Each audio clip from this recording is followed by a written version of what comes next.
Hey friends, my name is Daniela and welcome to Crafting with a Cocktail, where we make DIYs and cocktails all in one video. If you're new here, I'm super excited you're here, and if you've been subscribed, I'm even more grateful for you guys. So let's get into it. Cheers! I cannot express enough how excited I am about this project. We are making this Easter terrarium completely from scratch. So what I'm doing is I'm taking a giant egg that I got at Walmart for $1.98. You could use a smaller one from like Dollar Tree or somewhere else if you'd like to, but this ended up being the perfect size for what I had envisioned. And I am taking Vaseline or petroleum jelly from the Dollar Tree as well and just rubbing it all around the egg. To do this, you will have to keep the two pieces apart or else you won't be able to remove your plaster. Now I'm using plaster strips that I had on hand because we had to use them for a project in school. And if it was my first time using them, the project before this, and it was actually much easier than I expected. I'm cutting them into all sorts of different sizes. And then I just have a little mason jar full of water and I just dip them in there and put them on my egg. I've noticed that if you get them too wet, they kind of stick to each other and crumble up into a little ball. But if you get them the perfect amount and then just really smooth in, it's almost like a grid, the way it looks. And then you take your hand and really smooth it out. It just becomes perfectly smooth. It gets in all the little extra crevices that don't have plaster on them and just becomes really smooth surfaced. My egg ended up being a bit lumpy just from all the layers. Again, I'm still pretty new to this, but I actually really like the way it looks like that. I think it has that like homemade feel, and yeah, I'm like beaming with excitement for how this turned out. So for the first part, or the top of the egg, you want to cover it about halfway. I went a little bit over half because I wanted some of that curvature of the egg to show. So I'm a little bit past half. If you can see there, I'm past like the top of it. But I leave a nice big window area because that's where we're going to be able to like stuff or decorate our terrarium.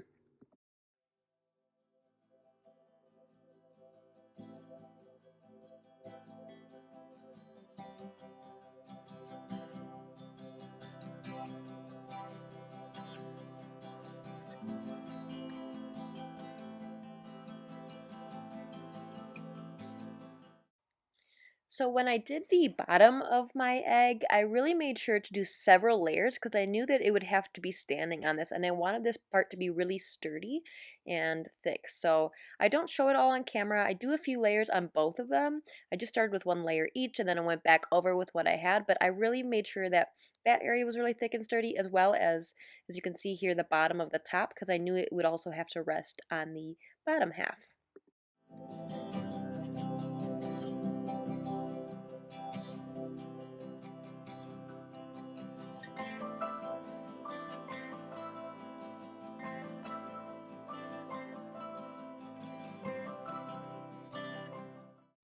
To get the pieces out of the plaster, I just kind of squished in the sides to get it to bend a little bit, and then I twisted them around.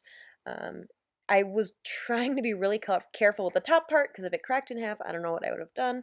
So again, I'm just kind of bending it, and then I'm able to twist and pull out the base of the egg. Gluing them together gave me quite a hard time. I tried just using the plaster at first, and then it was really hard, and then I try hot gluing, and that, you'll see in a minute, also didn't work. So ended up being just best just using the plaster strips after all and just being really careful to make sure that they stick and wrapping it around the edges to secure it. With the hot glue, I didn't expect it to be a permanent hold. It was more of me just trying to get it to sit temporarily while I used the rest of the plaster strips to join it all together, but it didn't end up working well enough, and about halfway across my egg, it all just kind of fell apart. So, yep, there it goes. So, like I said, I just ended up having to be really careful and working with the strips around the split area of the egg.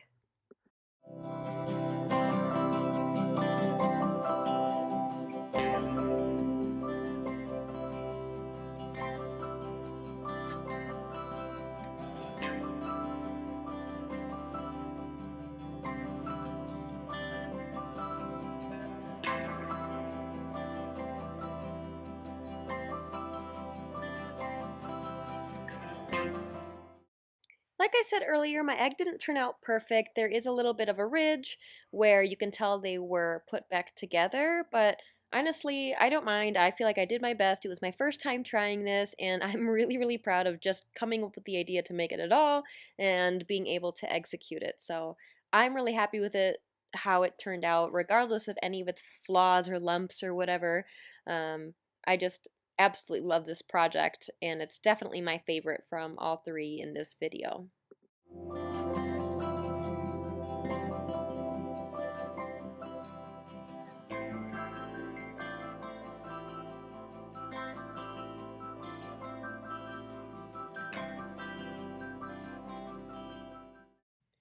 Now I'm just going to show you how I styled my egg. You could of course do this any way you wanted to, but I used a foam block in the middle, and then the excess space around it, I just stuffed a plastic bag in there just so nothing would fall.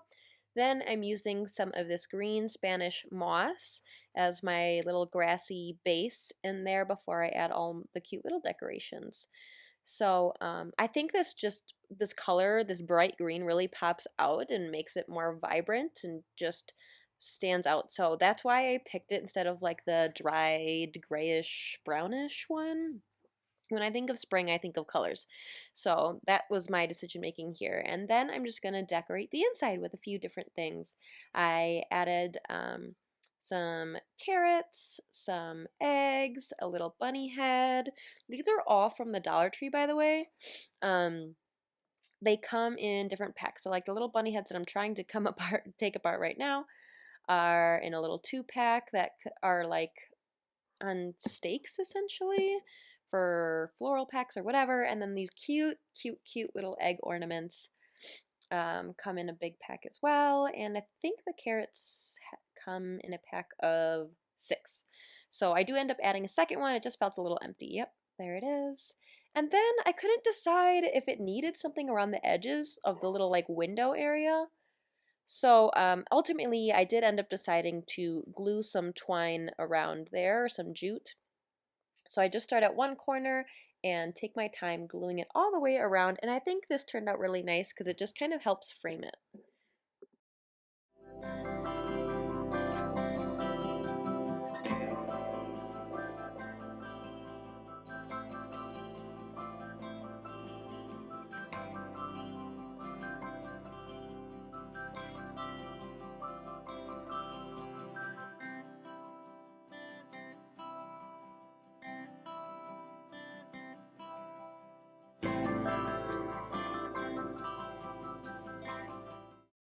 I'm seriously obsessed with how this turned out. I think it might be one of my favorite DIYs to date. I just am so impressed that I made it completely from scratch. What do you guys think?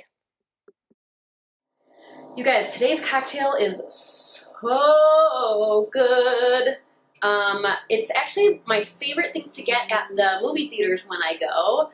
And so I decided to make my own version here at home, and it feels really springy. So yeah, let's check out what we made. Today's cocktail is a blackberry mojito. I had lots of mint left from another cocktail and I wanted to be able to use it up. And I thought, I haven't had a blackberry mojito in a while. Like I said, this is my favorite thing to get at the movie theater and just sip on during movies. So I'm taking some fresh blackberries here and I squirted a little bit of agave on them. And I'm using the back of my spatula just to muddle them. It actually was harder to muddle them than I imagined. They just kept like escaping and slipping out from underneath my spatula. Once you've got them all muddled, after taking 10 years to be able to do that, I just end up adding them into my glass and adding the rest of my ingredients that also need to be muddled. So here I am adding it to my glass, and then I add in my lime and my mints. Oh, I forgot to add limes in the pictures, guys. You also need limes. So here I am adding some mint leaves in there. I actually love the taste of mint in drinks, but I don't really like when the leafy part like gets in your mouth. I don't know, it just feels weird. But anyways, I added 2 slices of limes and several leaves of mint, muddled that up gently. I didn't do a whole lot to it, just enough to get some of that fragrance and deliciousness out of there.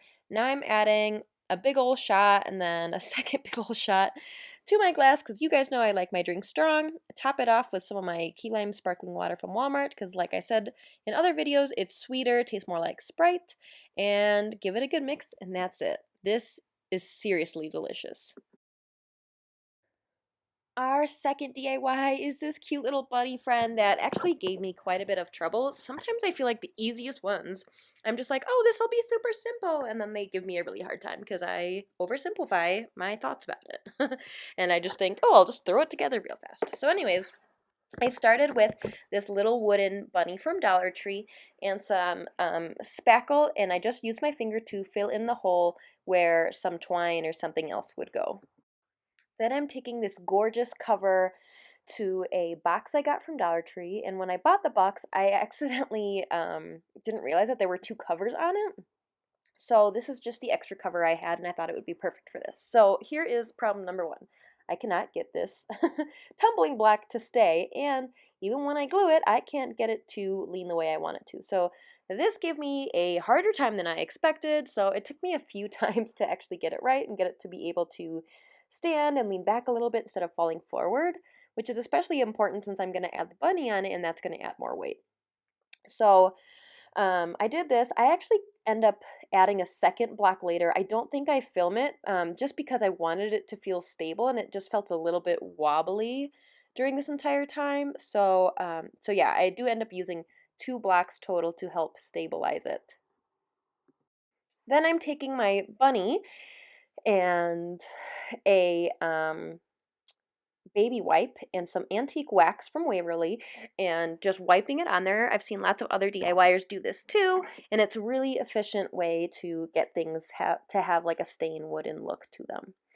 After that, I just glued a Jenga block to the back because I wanted it to pop out from the sign more just to give it some extra dimension. I did end up realizing eventually that the little circle where the twine would hang or whatever is apparent, but I just had to swallow my pride and deal with it. Then I took a teeny tiny little bow that I made out of some pink ribbon and put it on the bunny's neck, and I think that added a really nice, cute touch. You can see on the top of the ear that I tried re-spackling it because I didn't wait long enough the first time, and then I end up sanding it and staining it again. Yeah, I don't know why I had such a hard time with that. Other people make it look so easy. In the meantime, anyways, I am taking more of that jute cord and I am just gluing it around the edge of the box just for an extra touch. It just felt a little bit plain, so that's why I added that. So here you can see I'm re-sanding the dang spackle, and then I take my finger and I stain it again. You can still kind of see it, but I'm over it. I think it turned out really cute overall. I hope you guys like it too. Hi, Bun Bun.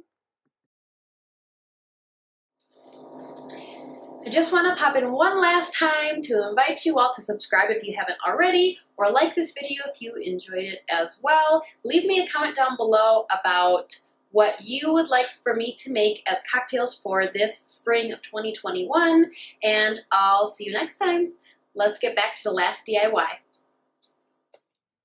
All right, this is our last DIY. It's this adorable bird's nest with some decoupaged eggs in it. So I got this particular case of these white eggs from Walmart. And I just thought they were perfect because they were easy to decorate because they're kind of like also a plastery type of material, so it'll absorb things really well. Instead of, maybe struggling with the plastic or something. So I took this gorgeous scarf I found at Dollar Tree and I just cut up a chunk of it where I liked the pattern and I tried decoupaging my egg. This gave me heck and a half to do, which is so funny because I did watch Sammy's video from Unicorn Dust Designs where she decoupaged eggs with fabric and explained how much she struggled. And yet I still chose to do this. Honestly, I just really, really loved the print on this, and I didn't have a tissue paper that would have had the same sort of bright colors that I wanted. So I just chose to do it anyways. It was a tough process for sure, trying to figure out how to flatten it all out, but I think it was definitely worth it in the end.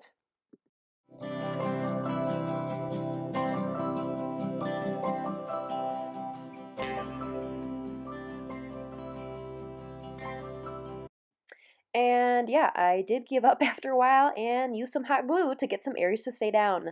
Don't judge me.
Okay, so we are moving on to our tissue paper eggs. I had this kind of light tan beigeish color from a pack from the Dollar Tree, and then I also end up using a light green one, which is where I just disappeared to because I went to go find it.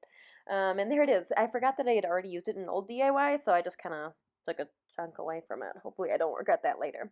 But same thing, I'm just kind of coating the egg and some Mod Podge with my brush and then folding the tissue paper over itself. This was much easier just because the paper sticks to itself much better. You could obviously be as neat or as messy with this as you want.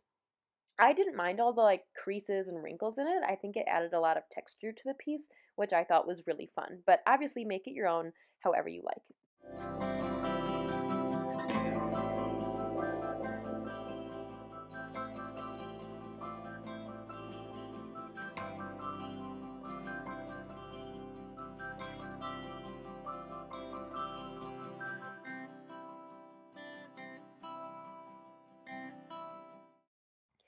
So for the nest portion, I am taking this little pack of clear plastic bolts from the Dollar Tree. It comes in like a 3 or a 4 pack, and some jute cord, and I'm just hot gluing it around. I start at the top. You could start in the middle at the bottom, but I really want to start at the top just so, I don't know, in my head it just made more sense that it would get easier as you get to the end of the project if you're not trying to like squish it in some weird area or the pattern gets thrown off. I don't know. Maybe it's because it's wavy, but I chose to start from the top. And yeah, I literally had to glue this basically inch by inch, so I won't bore you with showing you the entire footage of that, but just wanted you to see kind of how I started it. But you're going to do that all the way around till you get to the very bottom in the center.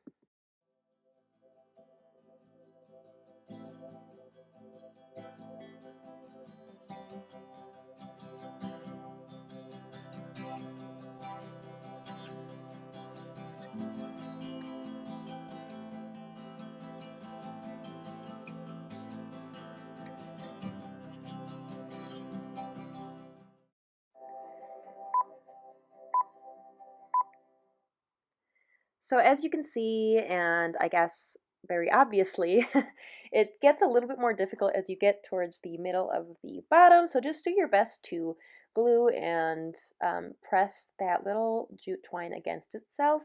And then when there's like a small gap, it doesn't have to be like completely gone, just a small gap, you're just going to cut off the excess and really just kind of fold it on itself. And I did use a little extra glue to secure it into place because I really didn't want it to unravel or fall apart in any way.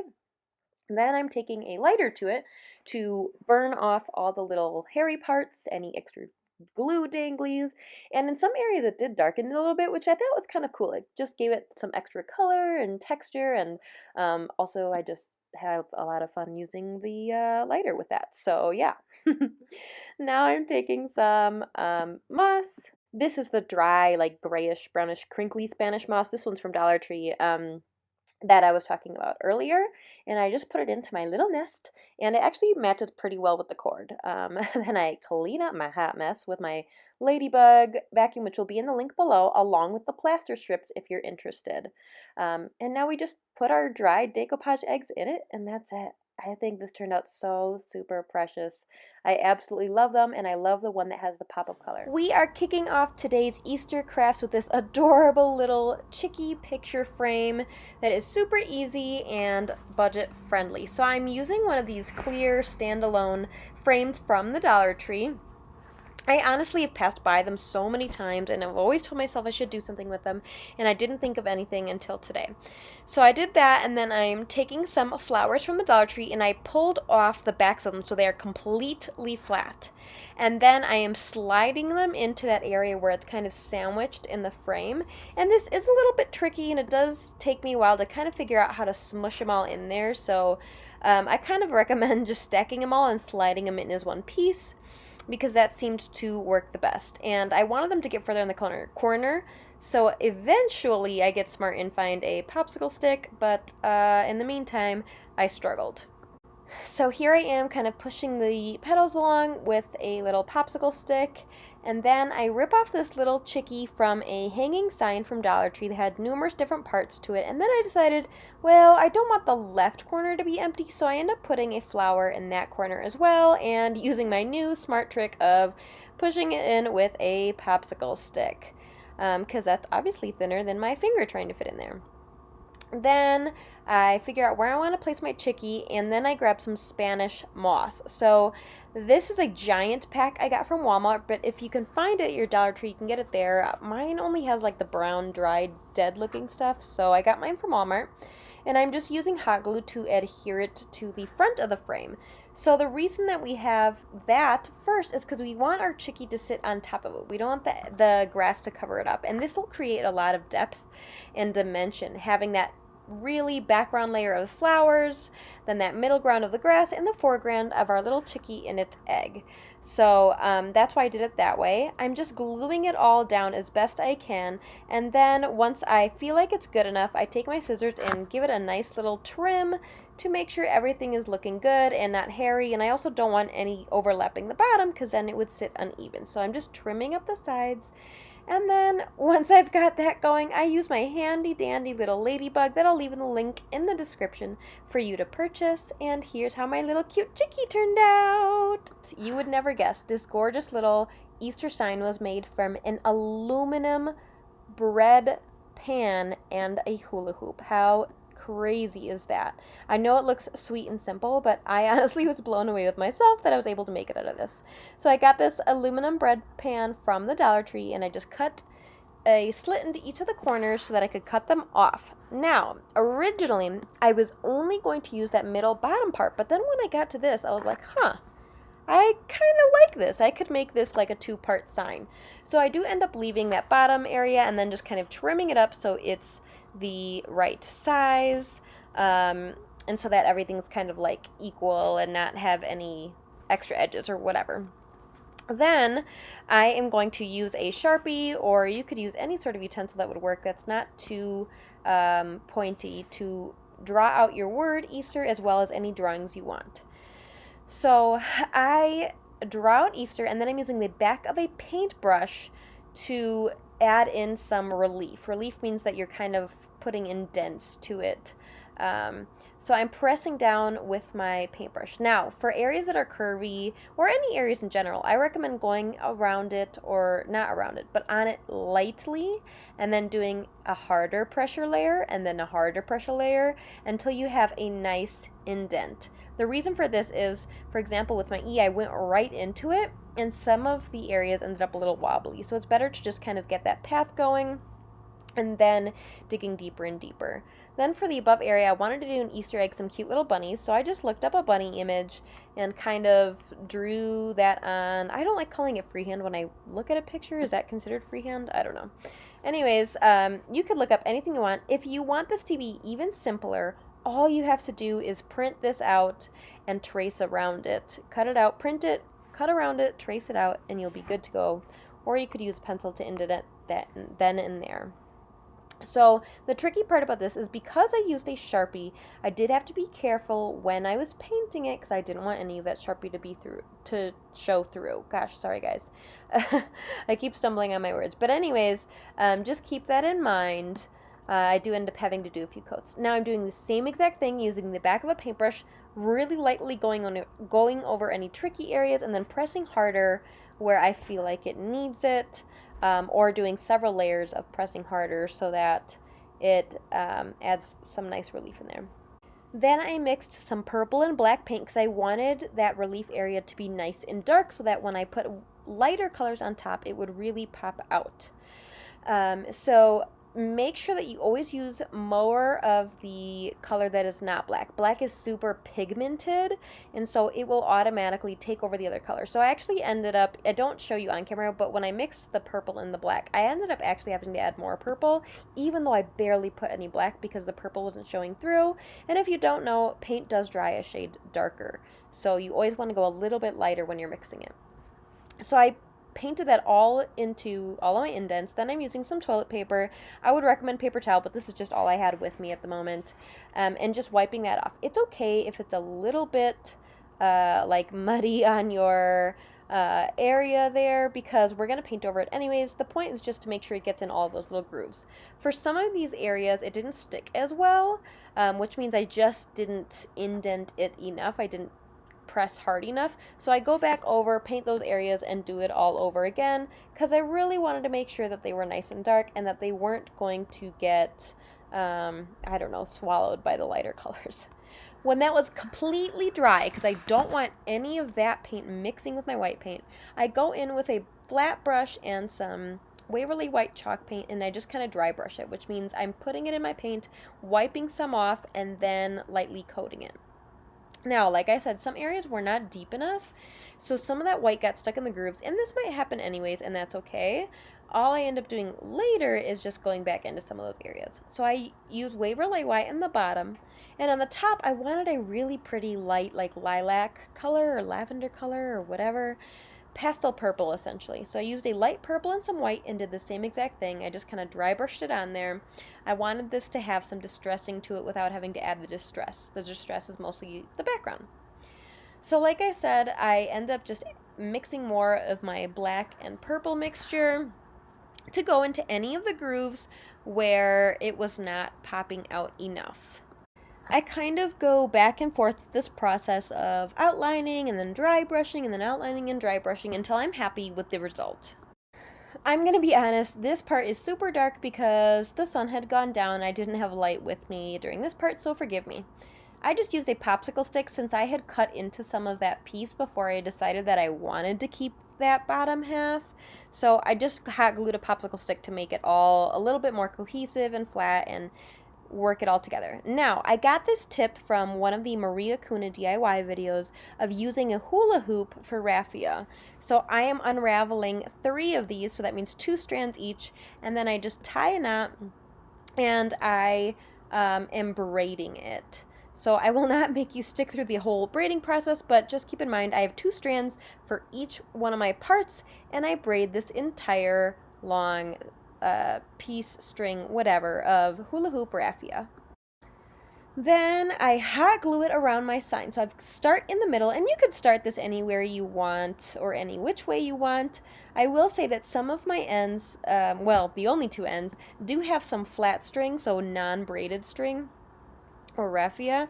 But to be honest, that didn't really bother me. If that bothers you, you can braid more, you can add more. I just really wanted this to all come together in one piece instead of having to braid an extra like 2 inches of raffia and figuring out how to glue that without making it obvious. So I left those longer straight strings, raffia, whatever, extras on there, and it honestly didn't bother me much, and you can't really tell in the picture anyways, so it wasn't a big deal for me. Then I take 2 small pieces of raffia and make some knots and then just hot glue it to the back so that it can be a hangable sign.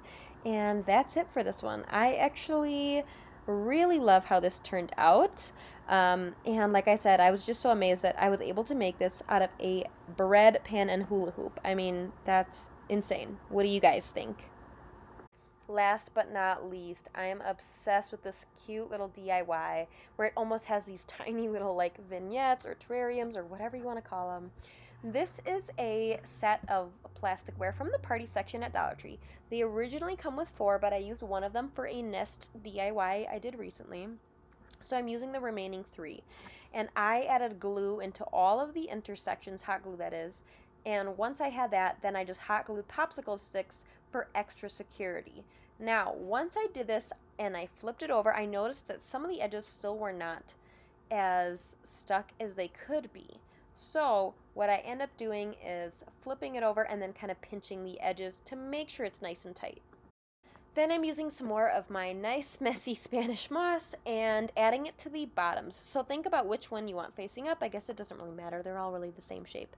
But I'm just using hot glue to stick some moss on the bottom of each one so that I can have little items resting on top of them as if it were grass. So that's all you want to do for this area. Just make sure you add enough glue for everything to stick as best as possible. Once you've gotten that going, you can start adding your little pieces that go inside. So in the bottom right one, I'm just adding a purple flower, some little like yellow sparkly floral picks. I'm not sure what it was in a leaf. And then I made a little tiny raffia bow, stuck it on this glitter bunny that was on a pick originally from Dollar Tree. All these items are from Dollar Tree, in fact. And just sticking that in the top one. Now I do end up adding more to this one later because it just felt like it wasn't quite enough. So we'll get to that in a second. And then I add these little Easter egg uh, bits into the bottom left one. They have these little ribbons on them because they're supposed to be ornaments, but I glued around it just in case I ever want to pull this apart and use them as ornaments. I don't think I will, but I don't know. I just did that just in case.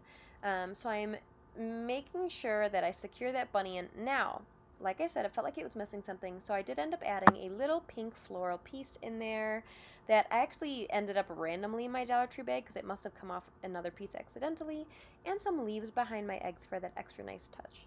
I honestly love how this turned out, and it came out of nowhere. I just felt so original and so proud of this one. This DIY is a cute little sock bunny made from a sock, some paint, a few little added details, and a little tiny glass jar that my aunt gave to me.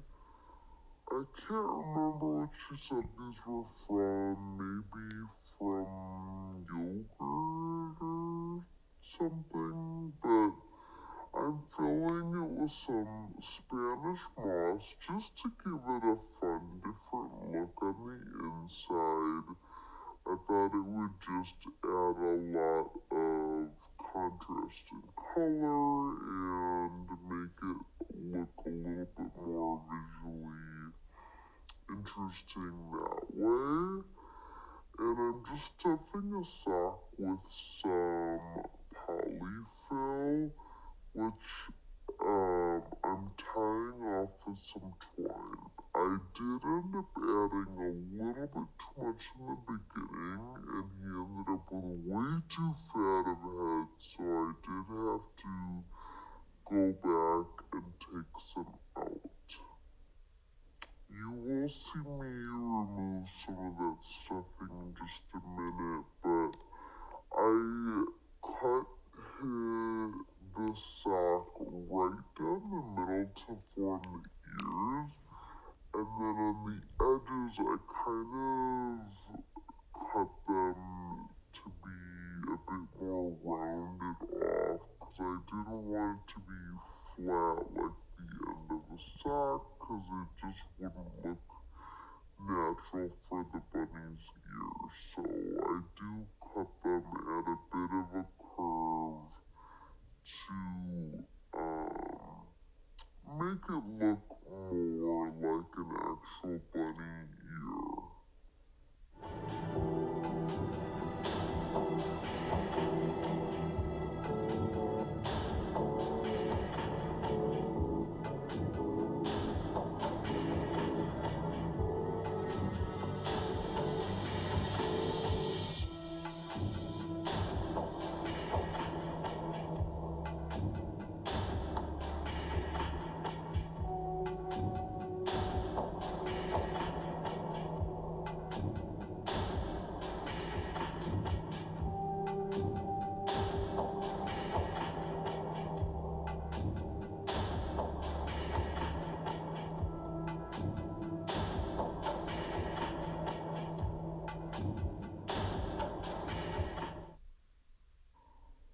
Then, when I've decided how I want my ears to go, I'm going to glue them shut. So I'm just putting a thin strip of glue inside the ears so they're not all open and weird, and then hot gluing them to where I want them on the bunny's head.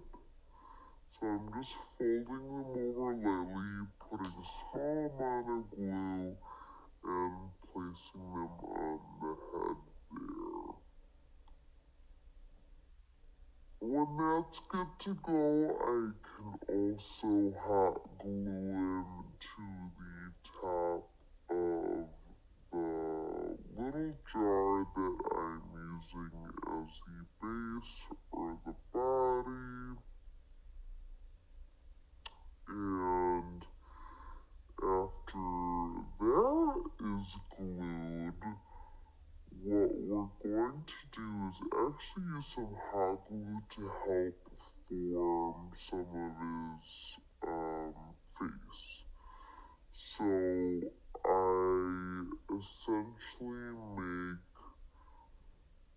kind of like an it's two.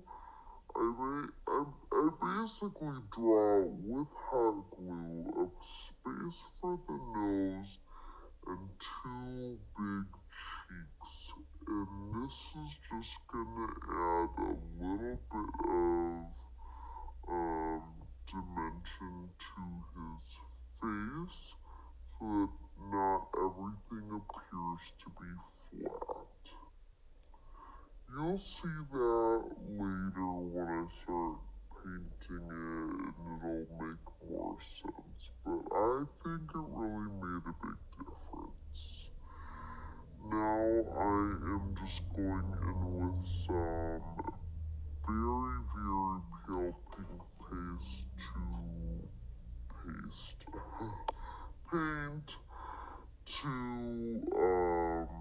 get his tummy on there, and I do several coats of this, as well as any of the paint that I'm using, except for his face turned out pretty good, but any of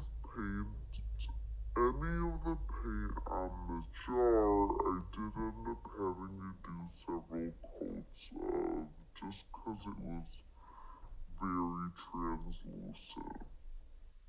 Now I'm using somewhat of a tan color and dry brushing just in different areas where I feel like he needed it. I kind of treated him as almost as if he were like a stuffed animal. So where the creases would be, anywhere it would need that, I went around his bunny cheeks, and then far later I do add it to his tummy and his paws and things like that. But I just think it added a lot to add that little extra detail. For his face, I am using black paint to add two little eyeballs in the back of a paintbrush, just to get two little circles. Painting on the sock part was not, even just from doing these polka dots, I knew that I was not going to be able to add a lot of detail, so that's why I just left them as dots, and it turned out fine. I painted little muzzle cheek thing white, and I add a little pink nose at the very top. Okay, after that we are moving on to his paws. So I paint two paws on his side for his arms, and then some big old feet at the bottom that he can hop with. Just using plain white paint here. And again, I have to do several coats of this to get it to stick. The paws are somewhat of like an upside down teardrop shape. That's about the best I can describe it, but you can see here what I'm doing.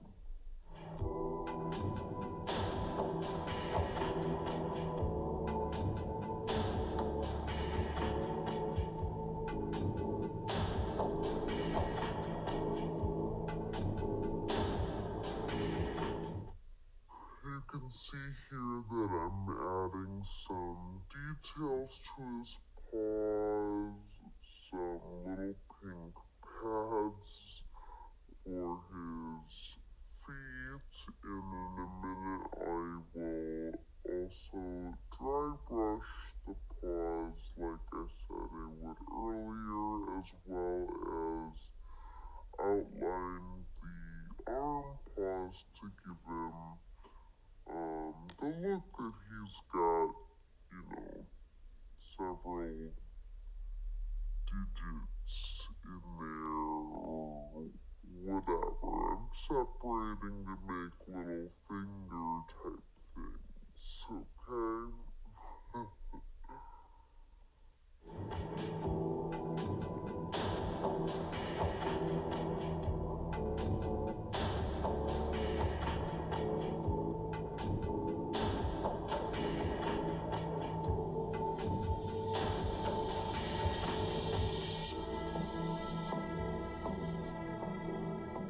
Our final steps here are just to create a bow, which I did with some Easter ribbon. I just made kind of a fake bow. I glued the back and then scrunched it up, glued that, wrapped some twine around it, and then I wrapped a bunch of twine around the bottom of the neck. No. What did I just say? The neck of the bottle. And glue the bow on top to finish it off.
When you've got everything glued down and you've got all your finishing touches taken care of, that's the end of our little bunny friend. He's pretty cute. I feel like something, I don't know, I genuinely feel like maybe he's missing something. Oh yeah, and add a cottontail for the back, of course. Almost forgot about that.